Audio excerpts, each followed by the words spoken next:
The morning sun had barely risen over the dusty edge of the county fairgrounds when the auction site began to fill with life. Pickup trucks lined the dirt roads in uneven rows, their beds carrying everything from hay bales to rusted farm equipment. The air smelled of diesel, old wood, and fresh coffee from a vendor truck that had already drawn a small crowd. This was not a place for beginners. Everyone who showed up here knew the rhythm of land, livestock, and machinery. Every nod meant something, every handshake had weight, deals were made faster than most people could follow. And yet, standing near the back of the crowd was a boy who didn't seem to belong to any of it.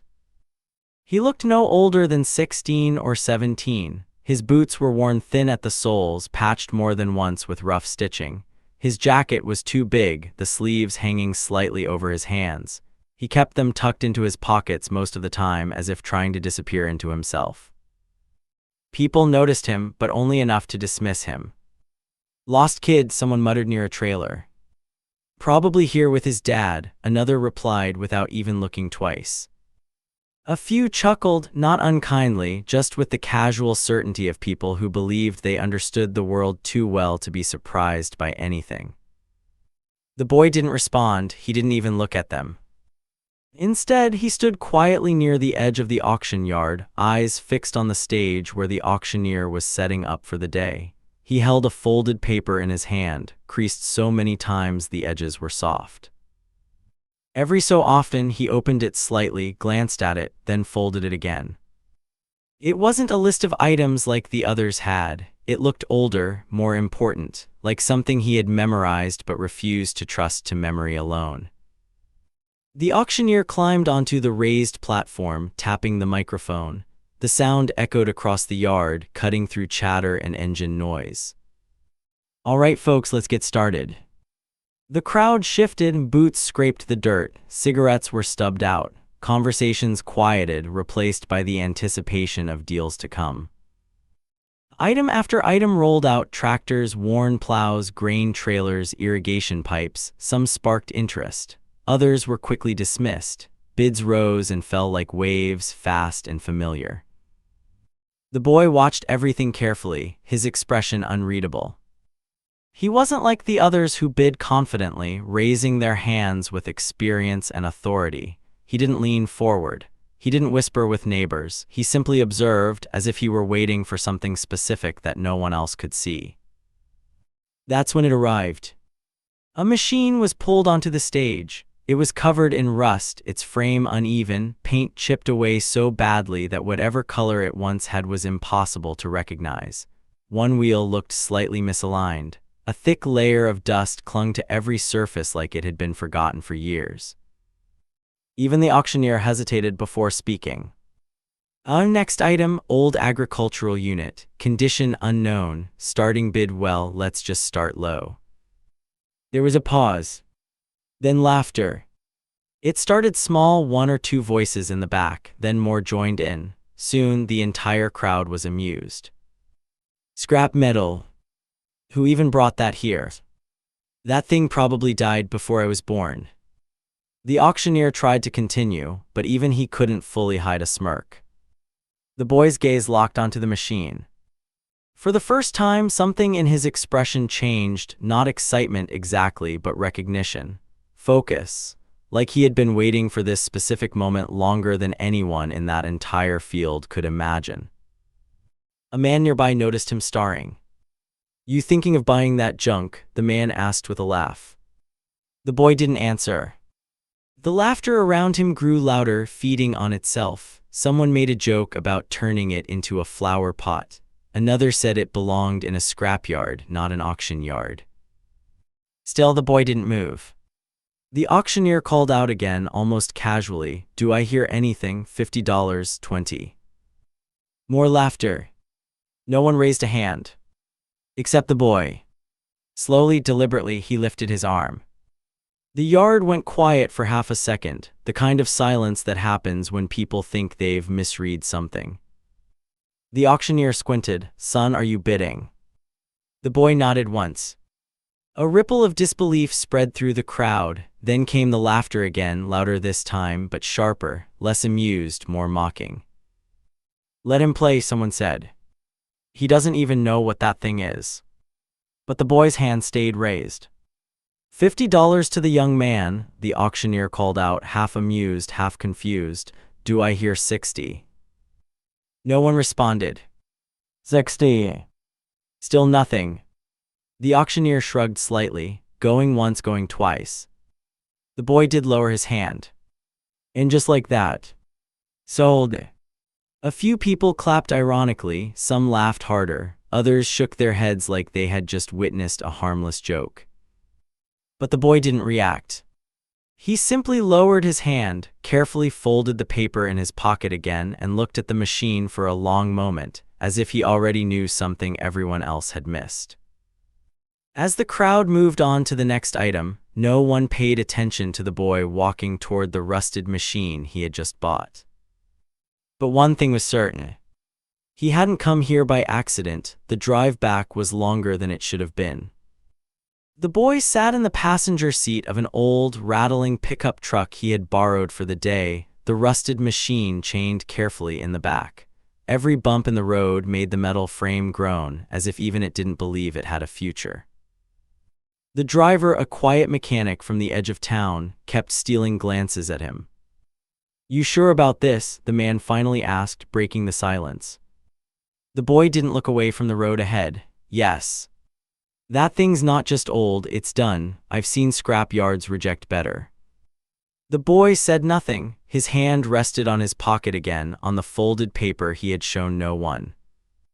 The mechanic sighed. You could have bought a used cultivator, something that actually works. Still no answer. The rest of the ride passed in the hum of the engine and the wind brushing against loose metal straps. Fields stretched endlessly on both sides of the road, dry soil, scattered crops, and distant barns leaning with age. It was the kind of landscape that didn't forgive mistakes. When they finally reached the boy's farm, the mechanic pulled to a stop and stared. It wasn't much of a farm. A few acres of uneven land, a barn that looked older than both of them combined, a fence that had given up trying to stand straight, the kind of place most people drove past without noticing. This is it? The mechanic asked quietly. The boy nodded and jumped out. Together, they unloaded the machine. Even on solid ground, it looked heavier somehow, like it carried more than just rust and broken parts. It dragged across the dirt with a sound that made nearby birds scatter from the fence. The mechanic wiped his hands. I'm telling you now, kid, this is a dead end. The boy finally spoke again softly. It's not. That was all. The mechanic studied him for a moment, then shook his head. All right, your funeral. He left without waiting for a reply. As the truck disappeared down the dirt road, the boy stood alone in front of the machine. The wind moved through the empty fields, brushing dust across its frame. Up close, it looked even worse than at the auction, panels loose, wires exposed, parts missing or damaged beyond recognition. Most people would have walked away. But the boy crouched down instead. He ran his fingers along the side panel, tracing scratches and dents as if reading them. Then he pulled out a small set of tools from a worn bag and began working without hesitation. Days passed. The farm changed into a strange rhythm of silence and effort. From sunrise to long after sunset, the boy stayed with the machine. He cleaned rust from gears, replaced broken wiring, rebuilt sections that looked beyond repair. At night, a single dim light glowed inside the barn. Neighbors noticed. At first, it was just curiosity. Still messing with that junk, one farmer said while passing by. He'll give up soon, another replied. They all do. But the boy didn't give up. He barely spoke to anyone, he didn't explain what he was doing, he didn't ask for help. And slowly, something unusual began to happen. At first, it was small, an odd sound from inside the machine when he tested a repaired section. A faint vibration that shouldn't have been possible. A brief flicker of power when everything was supposed to be dead. One night after hours of work, the boy paused. He stood still in the barn, sweat on his forehead, staring at the machine like it had just spoken to him. Because for the first time since he brought it home, it moved. Not fully, not properly, just a slight shift in one of its internal mechanisms, like something deep inside had woken up from a long sleep. The boy's eyes narrowed. He stepped closer, adjusting a panel he had rebuilt earlier. The machine responded again, this time more clearly. A soft mechanical hum filled the barn. It wasn't broken. It was waiting. Outside, wind pushed against the barn doors, but inside, something had changed. The boy slowly stepped back, realization forming in his expression, not surprise but confirmation, like a puzzle piece had finally clicked into place. He whispered to himself, barely audible. "So that's what you are." And for the first time since the auction, the folded paper in his pocket didn't feel like a secret. It felt like a key. The hum didn't stop. It lingered inside the barn like a living thing, soft at first, then steady, like a heartbeat that didn't belong to any animal or machine the boy had ever known. He stood still in front of it, listening carefully, as if afraid that moving too quickly might make it disappear. The machine had responded again. Not randomly, not by accident, but like it recognized him. The boy reached for the side panel he had rebuilt the night before. The metal felt warmer than it should have. He traced the seams where old rust had been replaced with new fittings, his fingers slowing as something unusual caught his attention. Aligned. Not damaged, not wear. A seam that didn't match the rest of the structure. He leaned closer. Hidden beneath a poorly patched exterior layer was a second frame, cleaner, stronger, and far more advanced than anything visible from the outside. It was like looking at two machines occupying the same body, one decayed and forgotten, the other carefully preserved beneath it. The boy exhaled slowly. "This wasn't junk," he muttered. He grabbed his tools and began carefully removing a section of outer casing. Bolt by bolt, piece by piece, the outer shell came away easier than expected, as if it was never meant to stay attached in the first place. What he found underneath made him stop completely. The internal structure was unlike anything he had ever seen on a farm machine. Precision-engineered components, reinforced alloy joints, and a complex system of mechanical channels that suggested movement far beyond standard agricultural equipment. This wasn't built for simple harvesting. It was designed for optimization, adaptation, and speed. The boy stepped back, his mind working faster than his hands. Someone hadn't just abandoned this machine. They had hidden it. A gust of wind hit the barn walls, making the wooden beams creak. Dust fell from above, drifting through the dim light like ash, but the boy barely noticed. His focus was locked on the exposed interior, scanning every detail like a map. Then he saw it. A cereal plate, partially scratched but still readable beneath layers of corrosion. He wiped it clean. The code wasn't familiar at first, but something about it felt intentional, structured, not random manufacturing. This was a prototype designation. His chest tightened slightly. Before he could think further, a sound broke the silence outside the barn. A car engine. The boy froze. It wasn't the mechanic's truck, that much was clear immediately. This engine was smoother, quieter, more refined. The kind used by people who didn't belong in places like this farm. He slowly stepped toward the barn door. Another sound followed, boots on dirt. Multiple. The boy stepped back just as the barn door creaked open. A man stood at the entrance. He was dressed too clean for the countryside, pressed jacket, polished boots, a watch that reflected the dim light inside the barn. Behind him, two more figures lingered near a black vehicle parked at the edge of the field. The man's eyes immediately found the machine. Then they shifted to the boy. For a moment, neither spoke. Finally, the man smiled slightly. "So," he said calmly, "you found it." The boy didn't respond. The man stepped inside slowly, hands visible but controlled, like someone used to being obeyed without needing to ask twice. "I was wondering how long it would take someone to realize," he continued, walking closer to the exposed machine. "Most people at that auction wouldn't have lasted 5 minutes with it before selling it for scrap." The boy's grip tightened on his tool. You knew what it was, the boy said quietly. The man nodded. Of course I did. That answer made the air in the barn feel heavier. The man crouched slightly, inspecting the machine like a doctor examining a patient. Prototype agricultural hybrid unit, he said. Experimental phase, designed to change how entire regions manage crop efficiency. He paused, then added, it was never supposed to end up at an auction. The boy's eyes narrowed. Then why was it there? A faint expression crossed the man's face, not quite amusement, not quite annoyance. Because people made sure it was erased, he said simply. Too advanced, too disruptive. The boy looked back at the machine. Now it made sense. The hidden frame, the stripped exterior, the deliberate rusting, it wasn't neglected, it was disguised. Someone had tried to bury it in plain sight. The man stood again, adjusting his coat. We've been tracking it for a long time, he said, and now it's in the hands of someone unexpected. The boy didn't move. Outside, the wind pressed harder against the barn walls. You can walk away, the man continued. We'll compensate you more than enough for the trouble. The boy finally looked at him directly. And if I do?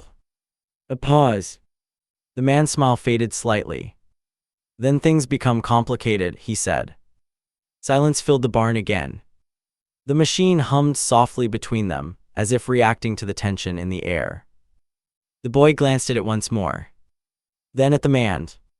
And for the first time since the auction, he realized something deeper than curiosity or surprise. This machine wasn't just valuable. It was forbidden. And now that he had awakened it, he was no longer just a farmer's son working on scrap metal. He was part of something far bigger than he ever intended to enter. The man took one slow step forward. And I really hope, he said quietly, you're smart enough to listen. The barn felt smaller now. Not physically, but in the way silence pressed against every surface, tightening the space between the boy, the machine, and the strangers who had just walked in like they already owned both. The man in the pressed jacket didn't rush. He didn't need to. Everything about him suggested patience shaped by power, the kind that didn't argue, only waited for the world to adjust itself. Behind him, the two other men stayed near the doorway. One scanned the surroundings. The other watched the boy without blinking, as if measuring how much trouble he could become. The boy didn't step back. He stood between them and the machine like a barrier that didn't realize it was outnumbered. The machine hummed again, low, steady, almost protective. The man noticed it. That sound, he said softly, isn't supposed to be active yet. The boy frowned slightly. What is it really? The man finally looked directly at him again. This time there was no amusement left, only recognition. You already figured out part of it, he said. Prototype agricultural efficiency unit, but that's what it was called before people realized what it could do. He walked slowly around the machine, tracing its exposed frame with a finger but never touching it fully, like it was both valuable and dangerous. This isn't just about farming, he continued. It's about control, yield prediction, soil adaptation, resource optimization at a scale that makes traditional systems obsolete. The boy's eyes sharpened. Obsolete for who? A faint pause. For everyone who benefits from the old way, the man answered. The words settled heavily in the barn. The boy looked back at the machine, seeing it differently now, not as broken metal, but as something designed to shift entire systems. Something powerful enough to make established operations irrelevant. And it was abandoned, the boy asked. The man gave a short, humorless exhale. It was suppressed, he corrected, funding cut, records erased, units dismantled and scattered. Anything that survived was labeled scrap or failure. He finally stopped walking. Because innovation like this doesn't just change farming, he added, it changes economies, power structures, entire regions of influence. The boy tightened his grip on his tool. So you're saying people buried it on purpose? The man nodded once. And now it's back, he said, glancing at the machine, because someone bought it at an auction for $50. For the first time, something like tension flickered across his face. That wasn't supposed to happen. The boy's voice dropped slightly. Neither was I finding it. A brief silence followed. Outside, wind moved across the fields again, pressing against the barn walls like a reminder that the world beyond this conversation still existed, but was now irrelevant. The man reached into his coat slowly. The two men at the door shifted instantly, alert. But he only pulled out a small device, flat, metallic, unfamiliar. He tapped it once, and a faint projection flickered in the air between him and the boy, schematics, data lines, and shifting diagrams of the machine. The boy stared at it. His mind immediately began connecting patterns. The machine wasn't just advanced, it was adaptive, self-learning in mechanical form, designed to adjust based on environmental feedback, improving efficiency over time without external recalibration. It learns, the boy asked quietly. The man nodded. In controlled environments, yes, it was designed to evolve with the land it works on. The boy's gaze flicked back to the machine. That explained everything, the subtle hum, the unexpected response when he repaired it, the way it seemed to react to his presence. It wasn't just fixed. It was awakening. The man stepped closer again, lowering his voice. Which is why you need to understand something, he said. This isn't a toy, it isn't a project, it's a system that people tried very hard to erase. The boy met his eyes, and now it's in my barn. A flicker of something passed across the man's face, annoyance, maybe, or realization. Yes, he admitted, and that complicates things.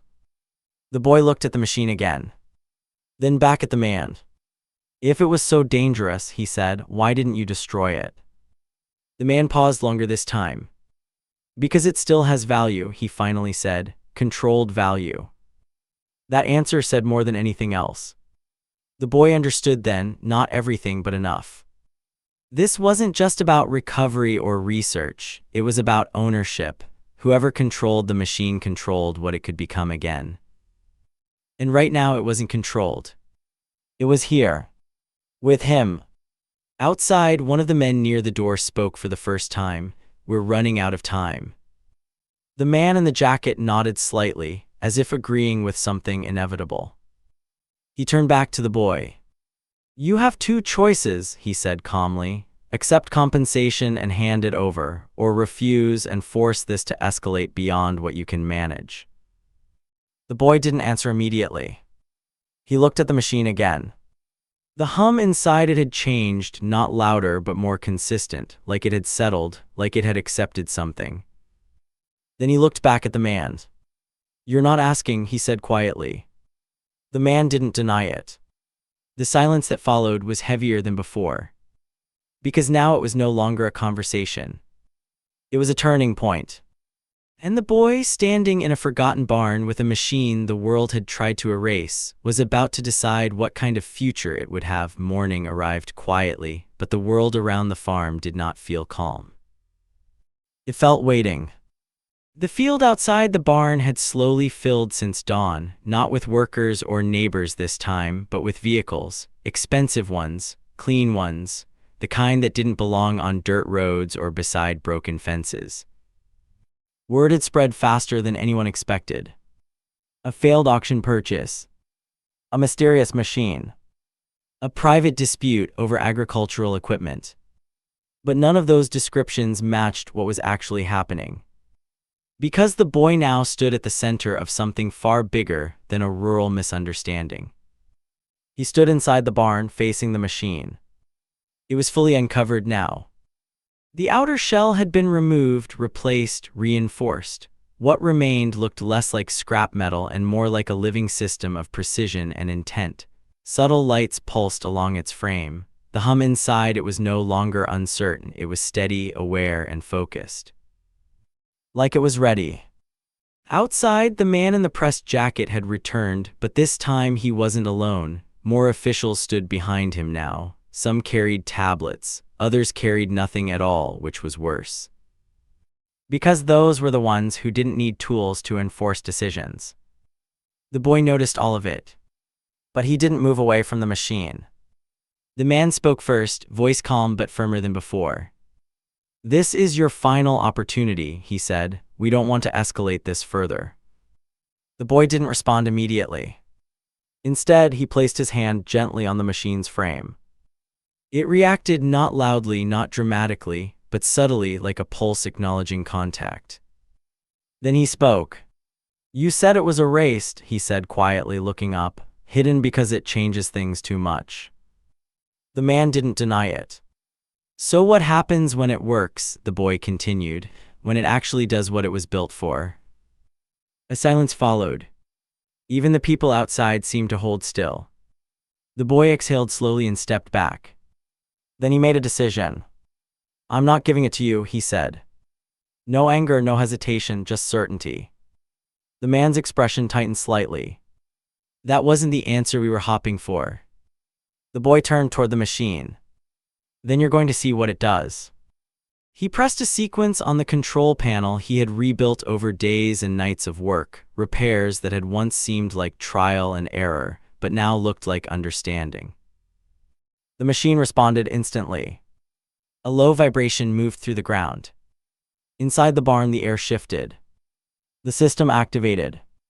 Outside, the crowd reacted first with confusion, then concern, then silence as something began to unfold across the field. The machine rolled forward. Not clumsily. Not like broken machinery being forced into motion. But smoothly, precisely, like it already knew every inch of the land ahead. Soil beneath it responded. Sensors adjusted, mechanisms aligned. What had once been rusted scrap was now moving with impossible efficiency, adapting to terrain in real time. A demonstration not of destruction, but of transformation. The man in the jacket stepped forward slightly. "This shouldn't be active," he said, a sharp edge entering his voice. But it was too late. The machine continued. It scanned the field, analyzed soil composition, adjusted internal systems, and began optimizing the land in ways that were visible even to those who didn't understand the science. The crowd outside shifted. Whispers replaced certainty. Because what they were seeing didn't match what they were told.